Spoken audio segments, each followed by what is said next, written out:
সেনাপ্রধানের নতুন ফতোয়া এবং শেখ হাসিনাকে ঘিরে আন্তর্জাতিক ছক কী হতে যাচ্ছে? সুপ্রিয় দর্শক, দেশের রাজনীতি ও ভূ রাজনীতিতে এই মুহূর্তে ঘটে যাচ্ছে অভাবনীয় সব ঘটনা। একদিকে সেনাপ্রধানের মুখে সুস্থ ইসলামী সমাজ ব্যবস্থা গড়ার ঘোষণা এবং বেদাতের ফতোয়া, অন্যদিকে সাবেক প্রধানমন্ত্রী শেখ হাসিনাকে হত্যার জন্য সিআইএ এবং আইএসআইয়ের পাতা এক ভয়ঙ্কর ফাঁদ। আজ আমরা আপনাদের সামনে তুলে ধরব এমন কিছু চাঞ্চল্যকর তথ্য এবং প্রমাণ যা আপনাকে নতুন করে ভাবতে বাধ্য করবে। ভিডিওটি শেষ পর্যন্ত দেখুন, কারণ কোনো তথ্যই আজ বাদ পড়বে না। শুরুতেই কথা বলা যাক সেনাপ্রধানের সাম্প্রতিক বক্তব্য নিয়ে। সেনাপ্রধান বলেছেন, আমরা চাই একটি সুন্দর সুস্থ ইসলামী সমাজ ব্যবস্থা। কিন্তু এই কথার পেছনে গভীর ষড়যন্ত্রটা কোথায়? মধ্যপ্রাচ্যে ইরান বিরোধী সৌদি সামুদ্রিক প্রতিরক্ষা জোটে সম্প্রতি বাংলাদেশ যোগ দিয়েছে। আর এই ঘটনার ঠিক দুদিনের মাথায় সেনাপ্রধান ওয়াকার সামরিক পোশাক পরে রীতিমতো বেদাতের ফতোয়া দিয়ে বসলেন। মার্কিন স্বার্থ রক্ষাকারী এই জোট নিয়ে বাংলাদেশে রহস্যজনকভাবে কোনো আলোচনাই নেই। অথচ এই জোট কার্যকর হলে গাজায় ইসরায়েলে ফেলা প্রতিটি বোমার দায় পরোক্ষভাবে বাংলাদেশকেও নিতে হবে। প্রশ্ন উঠছে, সেনাপ্রধান কি ইসলামী প্রজাতন্ত্রের জ্ঞান মুক্তি, শরীয়ত আর বেদাতের পার্থক্য রচনা কি তার দায়িত্বের মধ্যে পড়ে? সৌদি প্রতিরক্ষা জোটে যোগ দিয়ে তিনি কি পেট্রোডলারের মাধ্যমে কোনো ইসলামী কু করাতে চাচ্ছেন?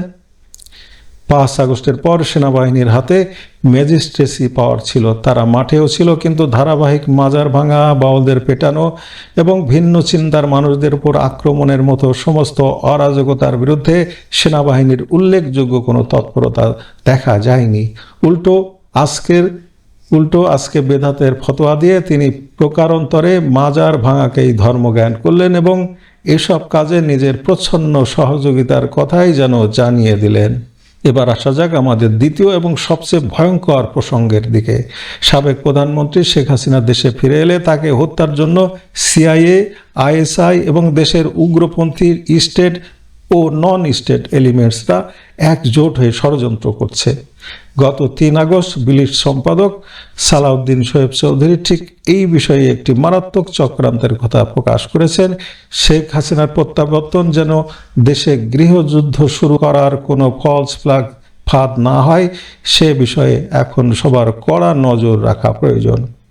বিলিট সম্পাদক সালাউদ্দিন শোয়েব চৌধুরীর পোস্টের অনুবাদ থেকে জানা যায়, আইএসআইয়ের ষড়যন্ত্র, পাকিস্তান ভিত্তিক সন্ত্রাসী গোষ্ঠী লস্কর-ই তৈয়বার একটি আত্মঘাতী দলের 5 সদস্য শেখ হাসিনা ভারত থেকে ফেরার সাথে সাথেই তাকে হত্যার প্রস্তুতি নিচ্ছে। আইএসআইয়ের ঢাকা সেল এই চক্রান্ত বাস্তবায়নে কাজ করছে। সুসাইড ভেস্ট ও গাড়ি বোমা। লস্কর-ই তৈয়বার আরও 2টি জঙ্গিকে আত্মঘাতী ভেস্ট এবং শক্তিশালী রিমোট নিয়ন্ত্রিত আইইডি প্রস্তুত করার দায়িত্ব দেওয়া হয়েছে। হাসিনাকে স্বাগত জানাতে আসা বিশাল জনতাকে লক্ষ্য করে আইএসআই একটি শক্তিশালী গাড়ি বোমা হামলারও ছক কষেছে প্রেস স্টিকারের আড়াল। ভয়াবহ ব্যাপার হলো, গাড়ি বোমা হামলায় ব্যবহৃত গাড়িটিতে প্রেস বা সংবাদ মাধ্যমের স্টিকার লাগানো থাকবে, যাতে এটি সহজেই মানুষের দৃষ্টি এড়িয়ে ভিড়ের মধ্যে ঢুকে পড়তে পারে। ষড়যন্ত্র এখানেই শেষ নয়। একদিকে আইএসআই যখন এমন ছক করছে, তখন একটি অনলাইন পোর্টাল মার্কিন দূতাবাসের ভেতরের নির্ভরযোগ্য সূত্রের বরাত দিয়ে দাবি করছে দিল্লিতে নিযুক্ত মার্কিন রাষ্ট্রদূত সার্জিও গোর ঢাকা ও দিল্লিতে অবস্থিত মার্কিন দূতাবাসকে বাংলাদেশ সহ বিভিন্ন দেশের আওয়ামী লীগ নেতাদের সঙ্গে যোগাযোগ বাড়ানোর নির্দেশ দিয়েছেন। শেখ হাসিনাকে ক্ষমতাচ্যুত করার নেপথ্যে এবং ভারতে অবস্থানকালে তাকে হত্যার পরিকল্পনার পেছনে পাকিস্তানের আইএসআই এর জড়িত থাকার বিষয়ে একাধিক বৈশ্বিক গোয়েন্দা প্রতিবেদন রয়েছে। এই দাবিগুলোতে মূলত 3টি প্রধান প্রেক্ষাপটে বিশ্লেষণ করা যায়। ভারত ও আন্তর্জাতিক মিডিয়ার সাম্প্রতিক তথ্য। 2024 সালের আগস্টে জঙ্গি হামলার মাধ্যমে সরকার পতনের সময় CNN নিউজ 18 এবং ফার্স্ট পোস্টের মতো মিডিয়া দাবি করে ভারত বিরোধী সরকার প্রতিষ্ঠায় আইএসআই দীর্ঘ সময় ধরে ছক কষছিল। ঢাকায় আইএসআইয়ের স্লিপার সেল ও নির্দিষ্ট সংগঠনকে দিয়ে সহিংসতা উস্কে দেওয়া হয়।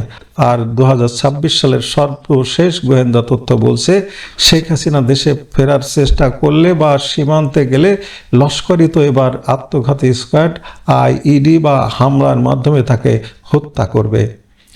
রাজনৈতিক অভিযোগ ও ইতিহাস। আওয়ামী লীগের 15 বছরের শাসনামলে বারবার দাবি করা হয়েছে আইএসআই পদ্মার আড়াল থেকে কলকাঠি নাড়ছে। 2009 বিডিআর বিদ্রোহ। তৎকালীন আইন প্রতিমন্ত্রী সহ অনেকেই দাবি করেছিলেন এর মূল পরিকল্পনাকারী আইএসআই। লক্ষ্য ছিল নতুন সরকারকে উৎখাত বা হাসিনাকে হত্যা। এমনকি 2025 থেকে 2026 সালে গঠিত স্বাধীন তদন্ত কমিশন ভিন্ন রাজনৈতিক কারণ ও প্রাতিষ্ঠানিক অবহেলার কথা বললেও এর পেছনেও আইএসআইয়ের হাত থাকার অভিযোগ রয়েছে। 2024 সালের 21 আগস্ট গ্রেনেড হামলা। এই ভয়াবহ হামলায় পাকিস্তান ভিত্তিক জঙ্গি সংগঠন ও তাদের নেটওয়ার্ক ব্যবহৃত হয়েছিল, যা সরাসরি আইএসআইয়ের পৃষ্ঠপোষকতার দিকেই ইঙ্গিত করে।